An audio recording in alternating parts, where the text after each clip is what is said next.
I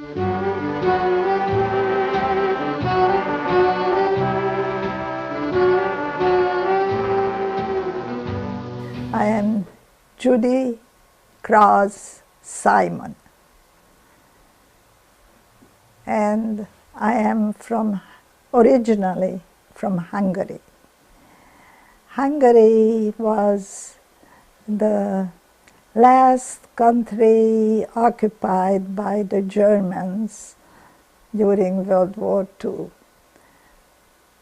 And it was rather late in World War II. It was 1944. A friend and I just happened to go to a patisserie, cukrászda in Hungarian, where they served mostly sweets and coffee or tea. And we were just enjoying the goodies and talking to each other.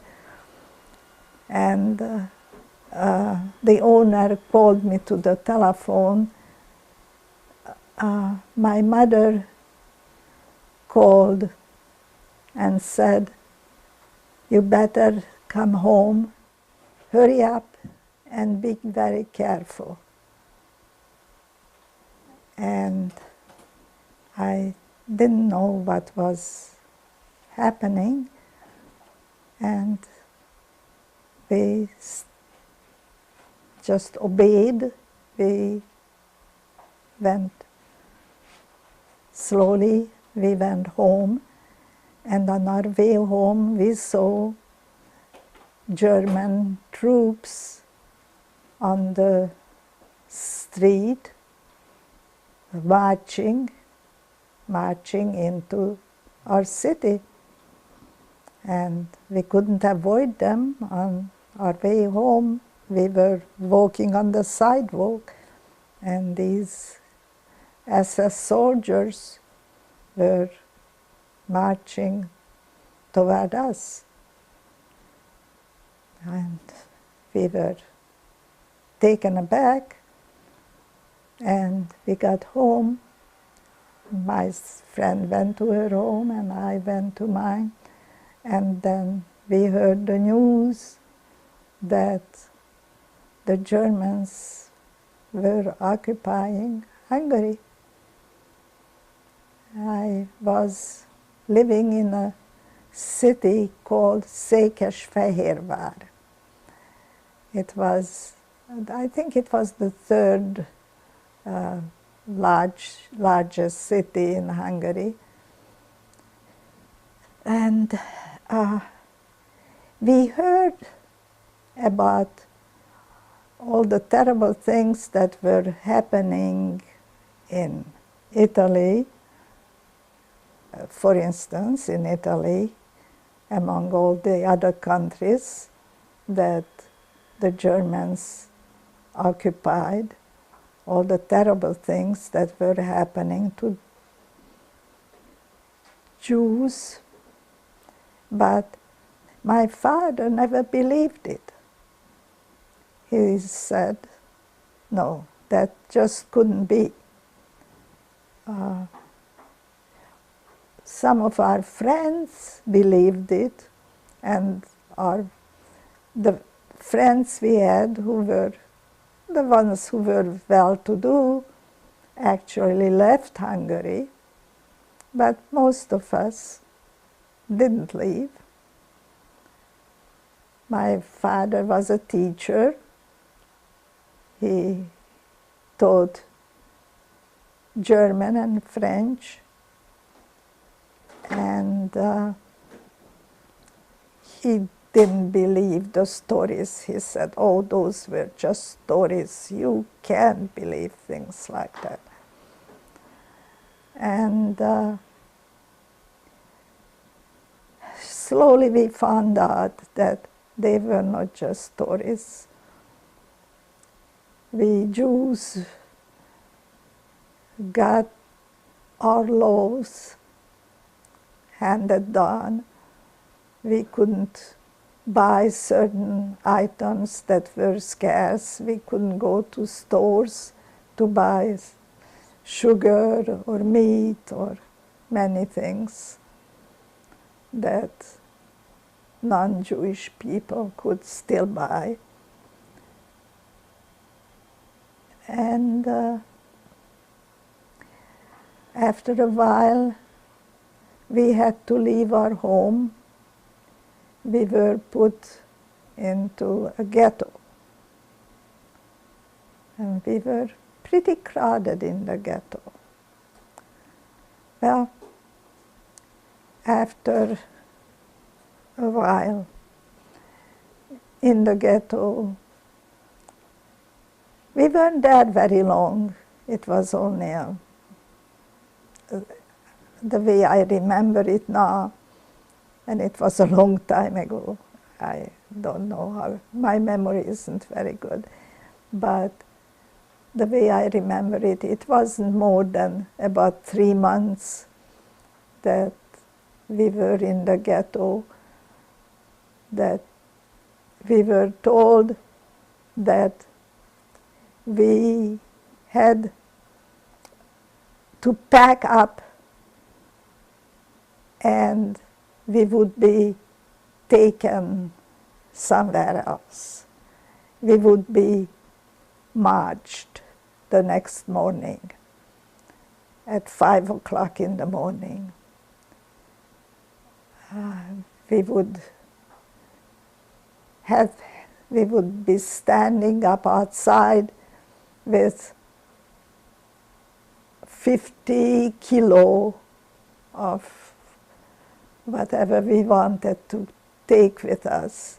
And of course, what we wanted to take mostly was food, some clothes, maybe just a change of underwear and a change of clothes, but mostly food.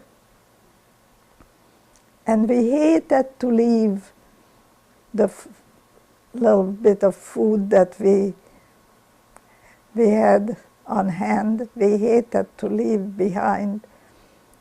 And I was busy flushing down the food on the toilet because I didn't want the Germans to get it.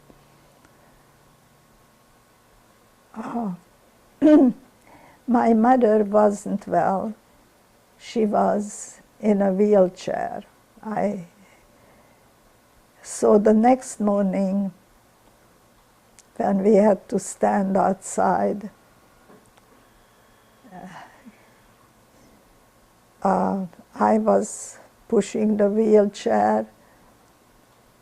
My father was next to me, and we were carrying what we were allowed to carry. We didn't know where we were taken, but we found out that we were taken to the place where the trains were traveling, and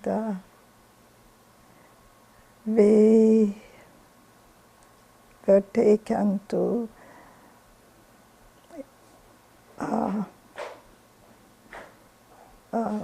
there were no homes, just some places where we could put down on our few belongings on the ground, and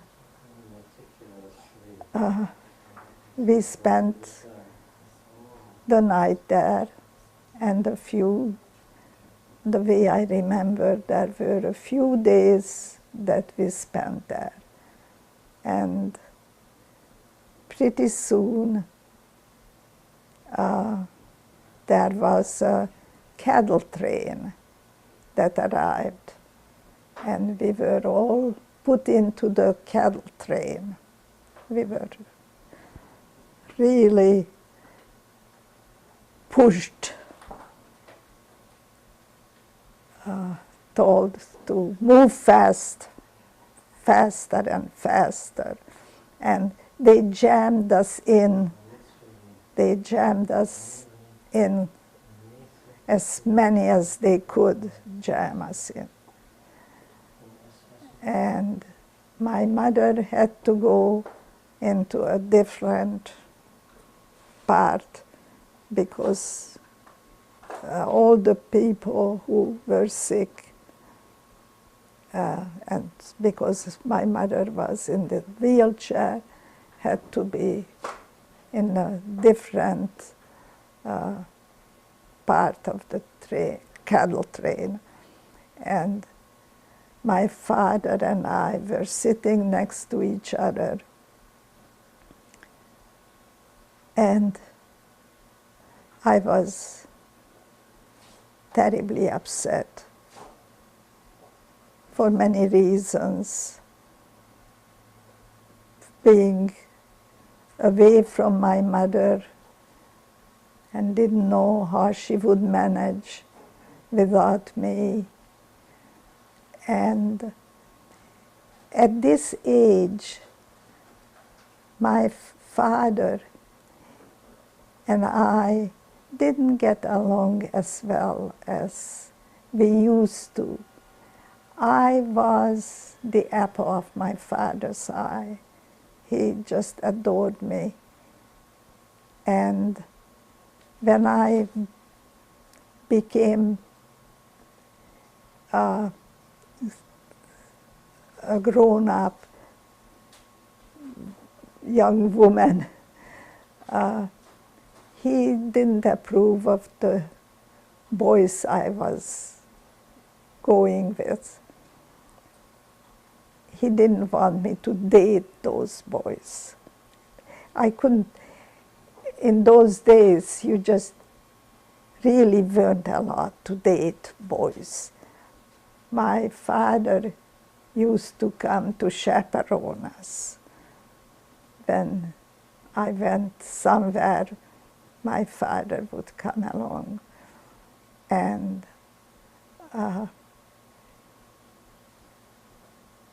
he never liked the boys I was going with.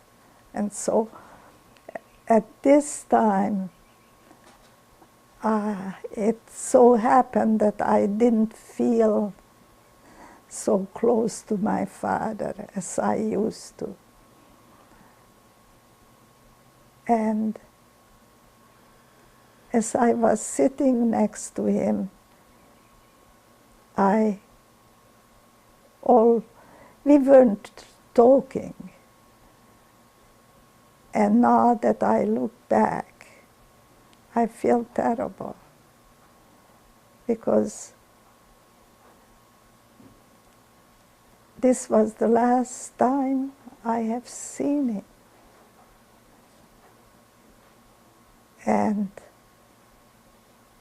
I was sitting, I mean, there were benches about like this, so I can't really call that sitting, but I was next to him, and I had my chance to talk to him, but I wasn't talking.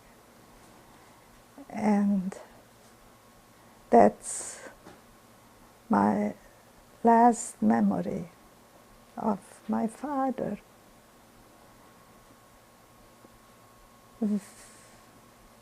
We were in this cattle train for quite a while. Terrible circumstances, filthy buckets to use for bathrooms. Terrible, terrible. Crowded. And after a while, the cattle train stopped. We didn't know where we were. And they told us to descend and move fast, and the young people should go first. I never looked back. We couldn't take any of the food that we had left. We had to leave everything behind. And I never looked back. I never said goodbye to my father. I just followed the instructions, and we walked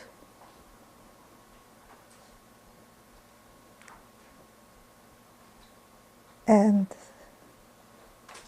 I have never seen my father again.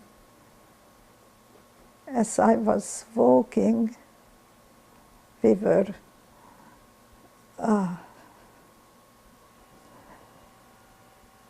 in a certain row, a row of five of us. We had to be in. I got a glimpse of my mother, and she called to me and asked, "Where is your father?"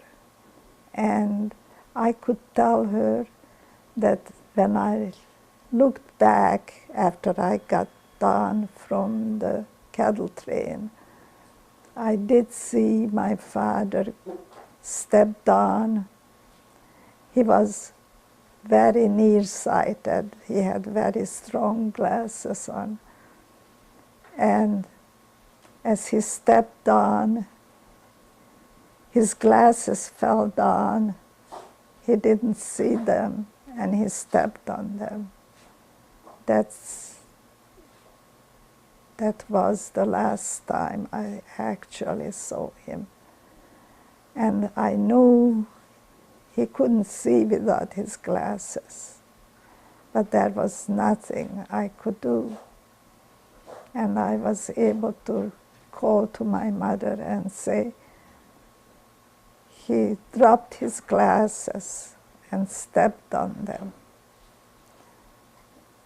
And they broke. And that was the last time I saw my mother.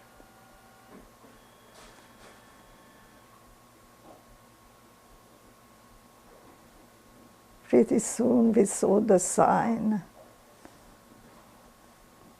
Auschwitz-Birkenau. Arbeit macht frei. And it didn't mean much to us.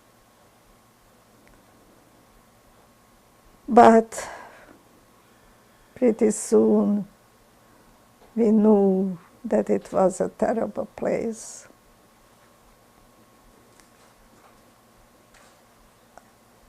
And the only thing I could think of, that I had to see my parents again. How was I going to see them? And we were in Auschwitz for, I would say, about 3 months. And the whole time I was there, I was trying to find ways to see them.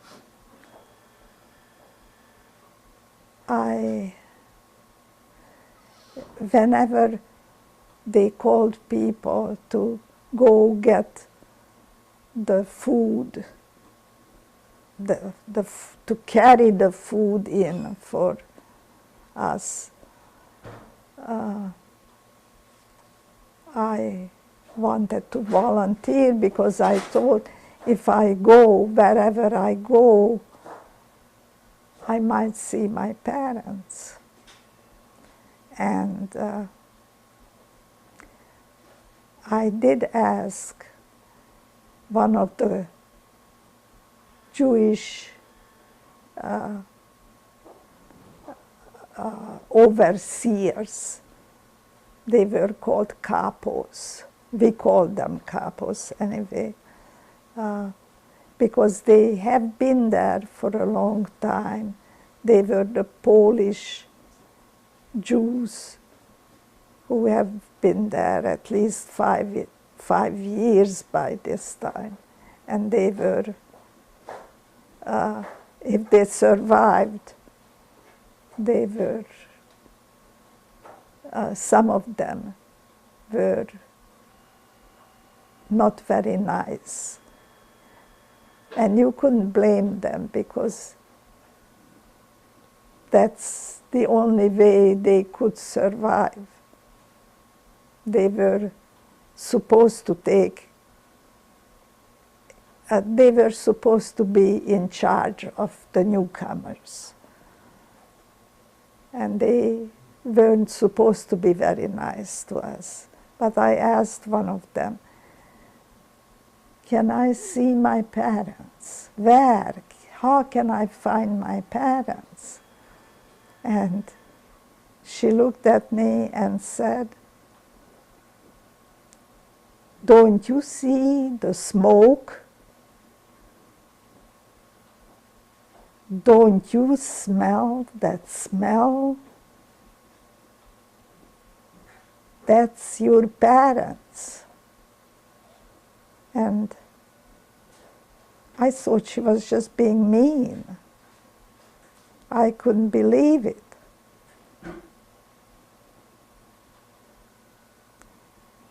And then one day, the man in charge came. At the moment, I can't think of his name. A well-known German came and made selection, and some of us had to go on one side and some of us on the other side. And the selection was for forced labor. We didn't know what the selection was. And a friend, my good friend, and I wanted to be together always. And she was supposed to go to one side, and I was supposed to go to the other side. And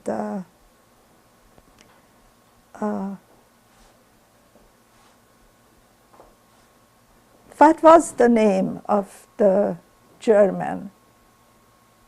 Alex? No. The terrible German. Who? The terrible German who made the selection. Dr. Joseph Mengele. Oh, yes. Mengele. After. Joseph Mengele made the selection. And every time he would put her to one side and me on to the other side. And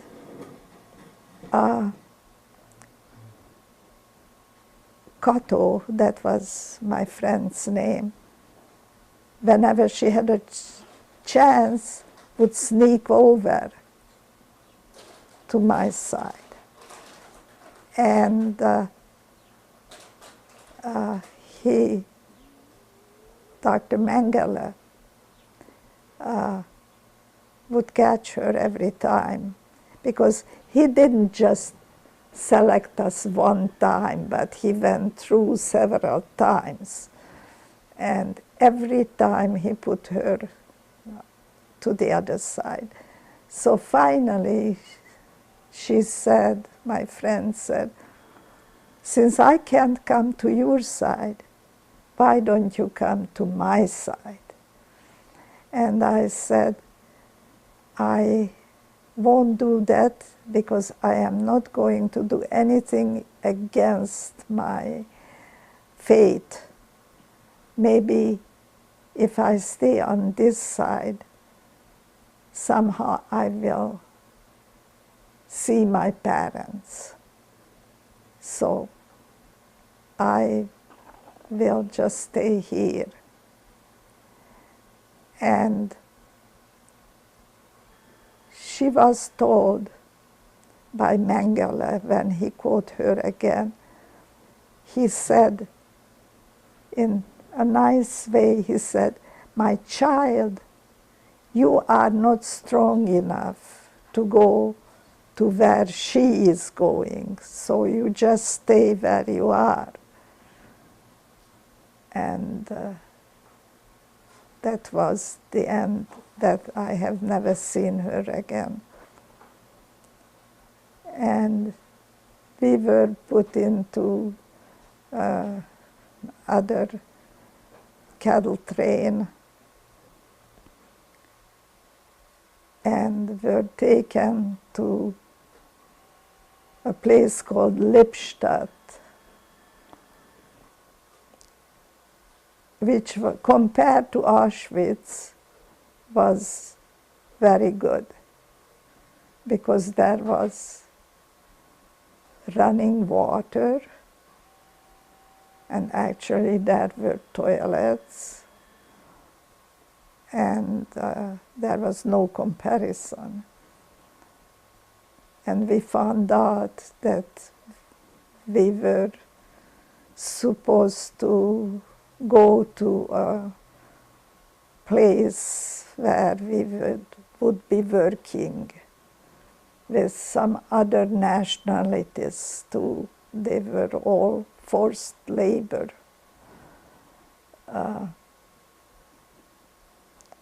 And we were supposed to make hand grenades.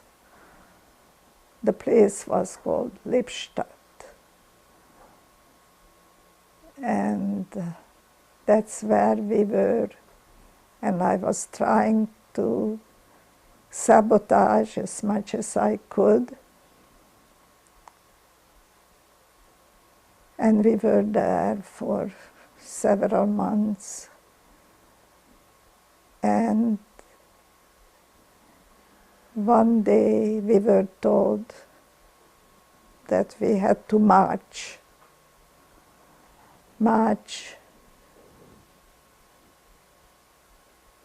We had to, whether we had the strength or not. And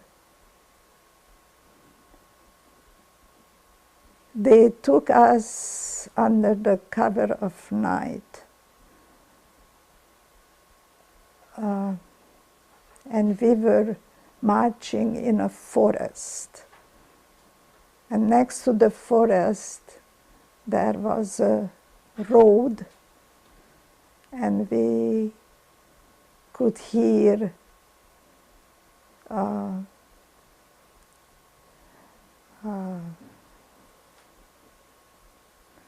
soldiers going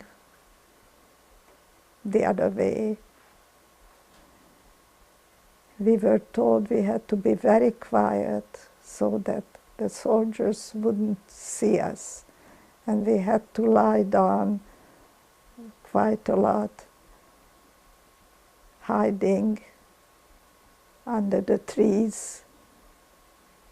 And the soldiers, as we found out later, were American soldiers. And after the marching, there was one SS soldier who was being very nice to us, always. His name was Alex. And I felt at one point that I couldn't make another step. And he said, you have to go on, don't stay behind, because this is not going to last much longer. And if you stayed behind, they just killed you. So I had to march. And pretty soon we approached a little village, and we discovered that the houses had white flags on them. And a few of us dared to go out, and they discovered that the American soldiers were coming and winning and liberating the people. And so pretty soon we all got up, and the SS soldiers disappeared. Slowly, we couldn't see any of them. And the American soldiers asked what were we, boys or girls? Because we were so skinny, they couldn't tell, and our hair was just beginning to grow out. They couldn't tell what we were. And when they found out, they said, you can go in any house and ask for food. Just tell them that you are here and they have to feed you. And that really happened. They had to feed us. And it happened to be Easter Sunday. And we had a wonderful meal. We sat down for a Sunday dinner, which was something unheard of. Many of us got sick because our stomachs were shrunk. We couldn't digest the food. And that's the way we got liberated. We were free. So, here we were in Kaunitz, and the Americans supplied us with food. They brought us food, and we were always told never to be hungry, that just ask the Germans if we didn't have enough, to ask them for food, and they have to give it to us. And we were put into German homes, and we were all waiting to be reunited with our families. I was still hoping. I thought that my mother would probably not have survived, but somehow I had faith that my father did survive, somehow. And we heard that one of the fathers was on his way to find his daughter who was with us. And he happened to be an MD who actually lived close to where we lived in our city in Hungary.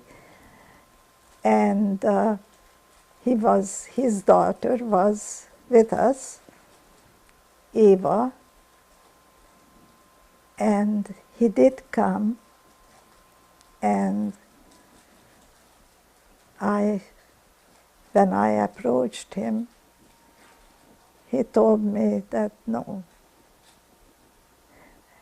my father didn't survive, that none of the older people survived, that he did.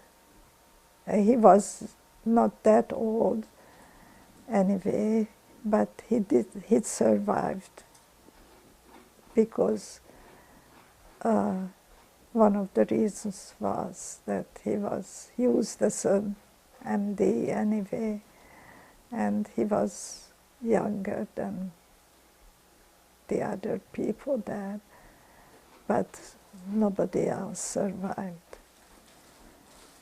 And that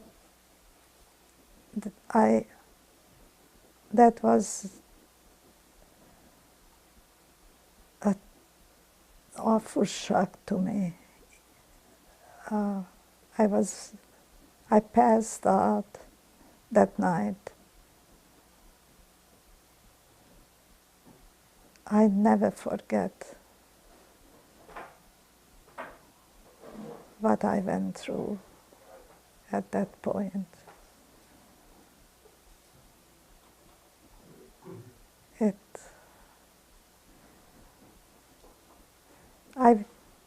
The whole time I was in Auschwitz and in Lippstadt, I felt I had to do the best I could to survive, that I had to be strong, because if something happened to me, if I died, my father would never get over that. And here I was the one who never got over the guilt that I felt, that I couldn't have been nicer to my father in his last hours. Actually, I know within my head that that was a part of growing up, what happened, and that I shouldn't blame myself. But I always felt guilty about that.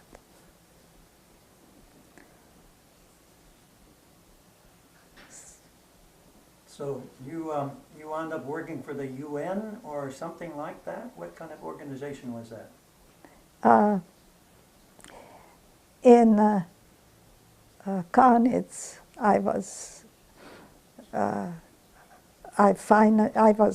there was no organization actually.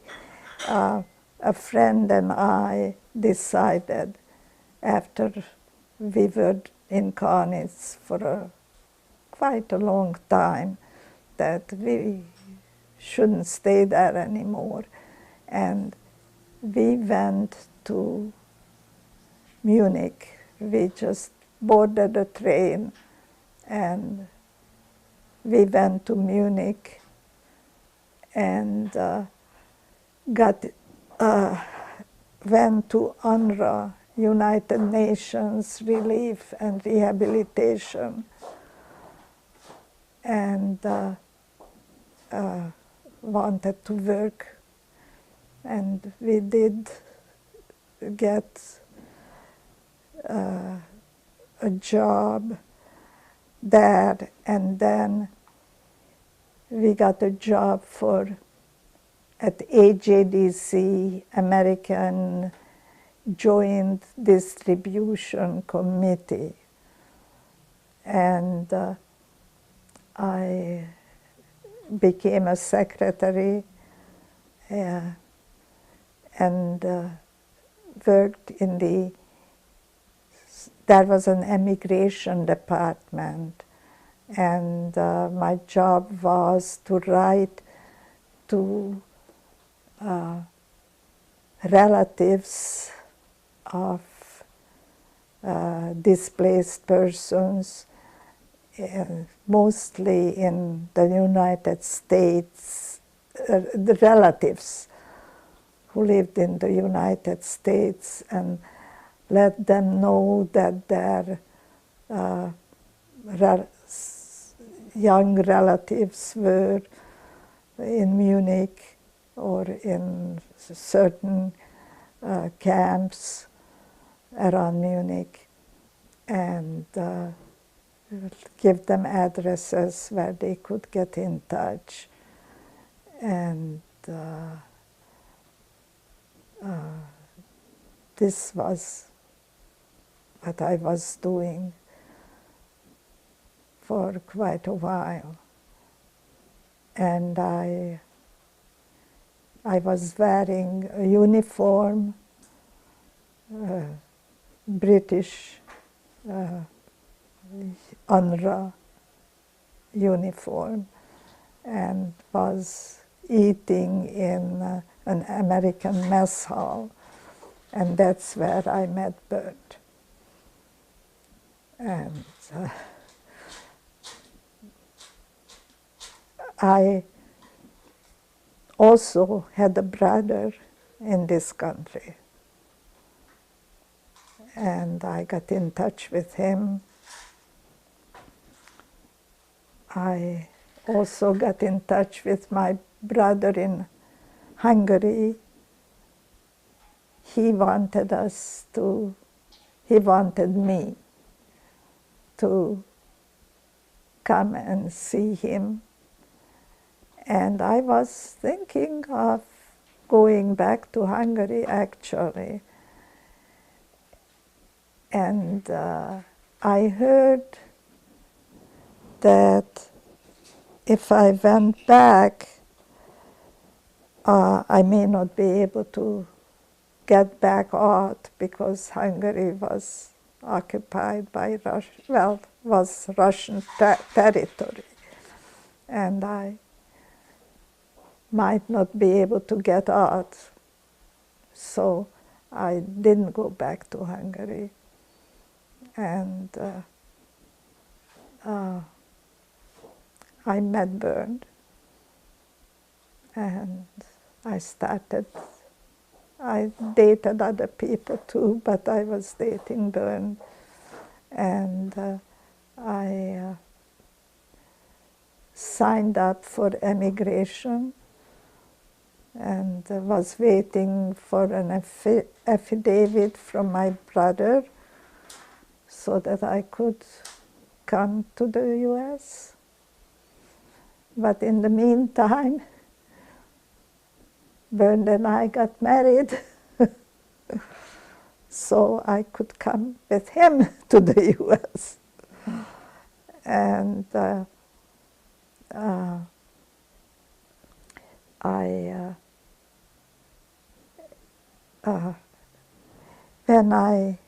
when we landed in New York, and I saw the Statue of Liberty early in the morning. It wasn't quite light yet. I was so overcome with joy.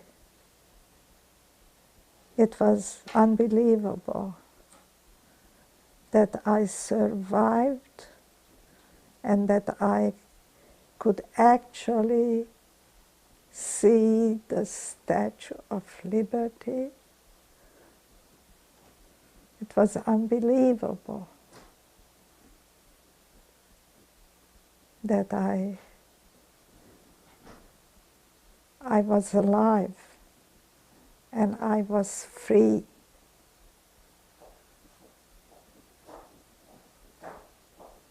I actually cried. And we stayed in New York for a while, and we also went to New Jersey to see Burns' aunt and uncle, stayed with them for a while. And we bought a car and drove all the way to California to see my brother, whom I haven't seen since I was 13 years old, because he left when I was 13. He was that much older, and he was an architect, and he settled in Los Angeles. And when we arrived in Los Angeles, we went to his office, and his secretary told us he was out having lunch, and explained to us that he was just across the street having lunch, that he was usually sitting close to the window, and if we looked, we could probably see him through the window. And sure enough, we did. So we went in and started walking towards him. And that was some reunion. After all those years, I grew a little bit.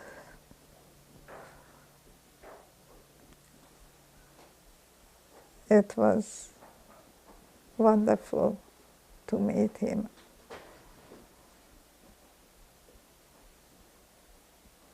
And we stayed in Los Angeles for a while, and then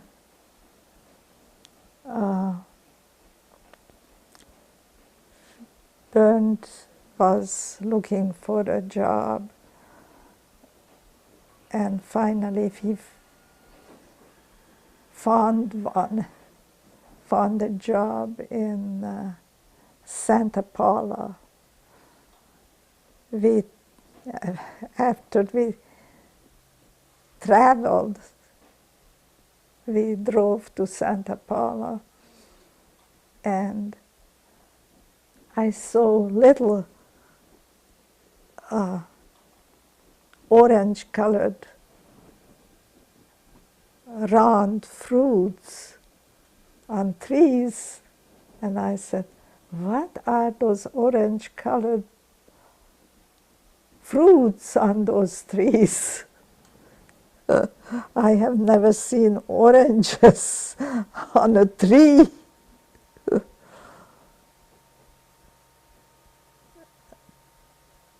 Anyway, we settled in Santa Paula for a while. Then we moved to Ventura, where our son was born.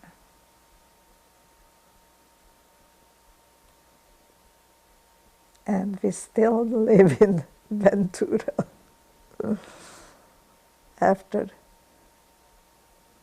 62 years.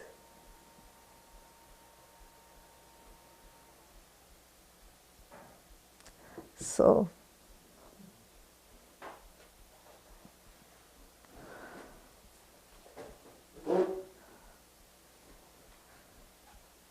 this is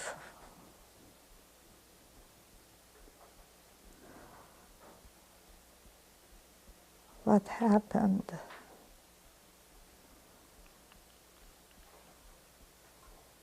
And I just hope that such a thing will not happen to other people again.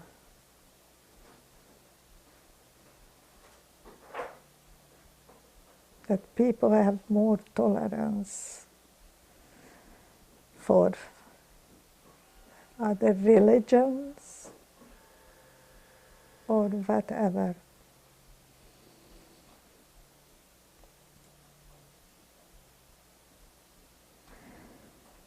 That they don't fight anymore.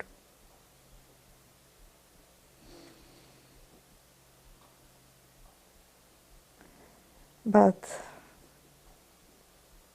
I can only hope,